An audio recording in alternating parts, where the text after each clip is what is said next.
جو ماں باپ کو دوائیاں بھی نہ دے ان کی نسل میں کیسے نیک لوگ پیدا ہوں گے؟ جو ماں باپ کو مار پیٹ کر گھر سے نکالے ان کی نسل میں کیسے پرہیزگار اور اہل اللہ پیدا ہوں گے؟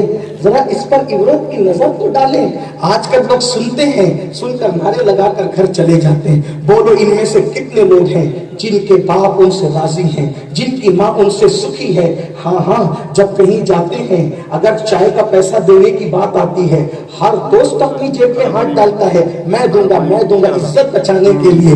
لیکن جب گھر میں باپ بیمار پڑتا ہے تو بڑا بھائی منجلے سے کہتا ہے تو دے، منجلا دوسرے سے کہتا ہے تو دے، وہ چھوٹے سے کہتا ہے تو دے، بلکہ بعض کہتے ہیں کہ کیا میں ہی خرچہ کروں اور میں ہی باپ، میرا ہی باپ ہے، میری ماں ہے، میں ہی دوا کھانے میں لگاؤں، جتنا کمایا سب خرچہ کر دوں۔ نہیں، یاد رکھنا ہماری دولت کا سب سے زیادہ اگر کوئی حقدار ہے تو ہمارے ماں باپ ہیں۔ مسجد بنانے سے زیادہ ثواب اگر کہیں خرچہ کرنے میں ملتا ہے تو ماں باپ کے خرچہ کرنے میں ملتا ہے۔ مدرسہ بنانے سے زیادہ ثواب اگر کہیں ملتا ہے تو ماں باپ پہ خرچہ کرنے میں ملتا ہے۔ اگر جملے تلخ لگے تو معافی چاہتے ہوئے، جان بخشی کرتے ہوئے اتنا بھی پیاس کر سکتا ہوں، پیر پر خرچہ کرنے سے زیادہ ثواب اگر کسی پر ملتا ہے تو ماں باپ پہ خرچہ کرنے پہ ملتا ہے۔ ہاں، اپنے محلے کے امام پر، اپنے دوست، اپنے احباب پر، اپنے سسرال والوں پر، اپنی بیوی پر، اپنے بچوں پر سب سے زیادہ خرچہ کرنے پہ ثواب اگر کہیں ملتا ہے تو ماں باپ پہ خرچہ کرنے ملتا ہے۔ لوگ ہم سے کہتے ہیں کوئی وظیفہ دو تاکہ دولت ملے، مال ملے۔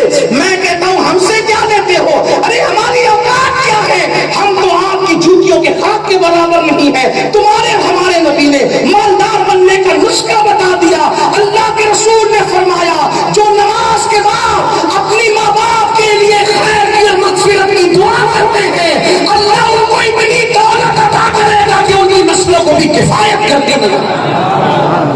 دولت مند بننے کا اس سے بڑا نسخہ کیا ہے؟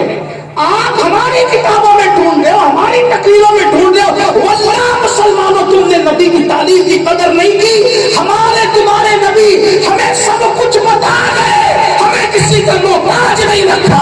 مالدار بننا ہے تو اس کا نسخہ بتایا، شفا یاب ہونا ہو تو اس کا نسخہ بتایا، بیماریوں سے بچنا ہے تو اس کا نسخہ بتایا، قسمت بدلوانا ہے تو اس کا نسخہ بتایا، ترقی کرنا ہے تو اس کا نسخہ بتایا۔ آقا فرماتے جو ماں باپ کے لیے دعائے خیر کرے اللہ اس کو دولت مند کر دے گا۔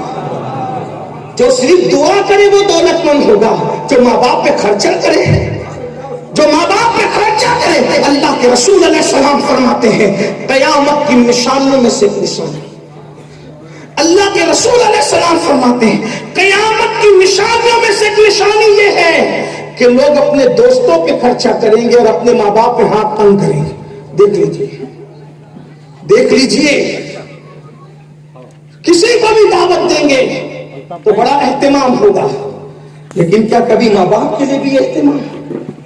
عید کے کپڑے خریدنے جاتے ہیں تو بچوں کے لیے یاد دل کھول کے خریدی ہوتی ہے، اور ماں باپ کے لیے ارے ابا تو بڈھے ہو گئے، اب ان کو کیا ضرورت ہے سفاری پہ، ہے نا؟ ان کو کیا ضرورت ہے 2000 کے جوتے کی، ابا تو بڈھے ہو گئے، بڑھاپے میں کیا شوق ہے۔ نادان، تیرے ماں باپ نے تجھے اپنے سے بہتر پہنایا، اور پہننے اوڑھنے کی کوئی عمر نہیں ہوتی، پہننے اوڑھنے کی کوئی عمر نہیں ہوتی۔ اس لیے یاد رکھو جیسے ہمارے باپ نے، ہماری ماں نے ہم سے بہتر ہمیں پہنایا جب ان کے ہاتھ میں سب کچھ تھا، تو اب ہمیں بھی چاہیے کہ اپنی اولاد سے زیادہ بڑھ کر، اپنے سے زیادہ بہتر اپنے ماں باپ کی خدمت کریں۔ تو مالدار بننے کا نسخہ تو یہ دیا کہ ماں باپ کے لیے خیر کی دعا کرو، اور عمر بڑھانے کا نسخہ کیا دیا؟ اللہ کے رسول علیہ السلام فرماتے ہیں جو ماں باپ کے ساتھ اچھا سلوک کرے گا اللہ اس کی عمر کو لمبی فرمائے گا، اس کی عمر میں درازی عطا فرمائے گا، بلکہ ایک مقام پہ فرمایا اپنے رشتہ داروں کے ساتھ جو صلہ رحمی کرے گا اللہ تعالیٰ اس کی عمر لمبی فرمائے گا۔ آپ دیکھتے ہوں گے کہ پہلے عمر 100 سال کے اوپر ہوتی تھی، بہت سی تو لوگ کیا کہتے ہیں، ارے مولانا پہلے لوگ اصلی گھی کھاتے تھے اس لیے 100 سال کی عمر ہوتی تھی۔ اصلی گھی نہیں کھاتے تھے، اصلی تو ابھی بھی کھاتے ہیں، ہاں، بلکہ جو پہلے ملتا تھا اس سے زیادہ کوالٹیاں لوگ مینٹین کر رہے ہیں۔ پہلے پروٹین لینے کے لیے پتہ نہیں کون کون سے جڑی بوٹیاں پھلوں کو ڈھونڈنا پڑتا تھا، تو ڈبے کے ڈبے بھرے گھروں کے اندر سب کچھ ہے آپ کے پاس، تو کہا وہ 100 سال کے کیوں جیتے تھے؟ تو کہا نہیں وہ اصلی ہی کھاتے تھے، ان کی یادداشت کیوں مضبوط تھی؟ کہا کہ وہ تو دیسی بادام کھاتے تھے۔ یہ ساری چیزیں ڈھونگ ہیں، بے اصل یہ نہیں کہتا، لیکن یہ صرف بہانے ہیں۔ اصل چیز یہ تھی کہ رسول اللہ نے فرمایا ماں باپ کے ساتھ اس نے سلوک کرو تو عمر لمبی ہوگی۔ وہ علم میں آپ سے کم تھے، ان کے پاس ایجوکیشن کم تھا، لیکن وہ آپ سے زیادہ اپنے ماں باپ کے وفادار تھے۔ آپ نے خود دیکھا ہوگا کہ دادا دادی کے سامنے کبھی ماں باپ نے گفتگو نہیں کی، اما ابا کے سامنے ایک دور تھا میاں بیوی گفتگو نہیں کرتے تھے۔ آج تو کیا ہو رہا ہے گھروں کے اندر، آپ دیکھتے بازو سے بازو بیٹھ کر کرسیوں کے اوپر زنا کے مناظر دیکھے گا، دادی بیٹھی ہے، پوتا بیٹھا ہے، دادا بیٹھا ہے، نانا بیٹھا ہے، ساری بے حیائی کا ماحول ہے۔ ادب کہاں گیا؟